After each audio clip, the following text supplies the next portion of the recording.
வந்தே metro rail சிறப்பு பதிவு இது. சென்னை ஐசிஎஃப் ரயில் பெட்டி தொழிற்சாலையில் வந்தே பாரத் ரயில், அம்ரித் பாரத் ரயில், வந்தே மெட்ரோ ரயில் ஆகியவை பல்வேறு நவீன வசதிகளுடன் தயாரிக்கப்பட்டு வருகின்றன. இதில் வந்தே மெட்ரோ ரயில் தயாரிப்பு பணி கடந்த மாதம் நிறைவு பெற்றது. இந்த ரயிலுக்கான சோதனை ஓட்டம் இன்று சென்னை, காட்பாடி இடையே மேற்கொள்ளப்பட்டது.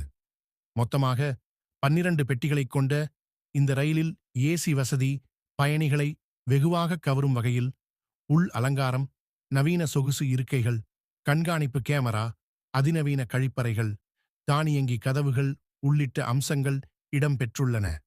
ஒவ்வொரு பெட்டியிலும் 104 பேர் அமர்ந்து செல்லும் வகையிலும் 200 பேர் நின்று செல்லும் வகையிலும் பெட்டிகள் வடிவமைக்கப்பட்டுள்ளன. மேலும் பல சுவையான தகவல்களுக்கு எமது யூடியூப் சேனலை சப்ஸ்கிரைப் செய்யவும். நன்றி.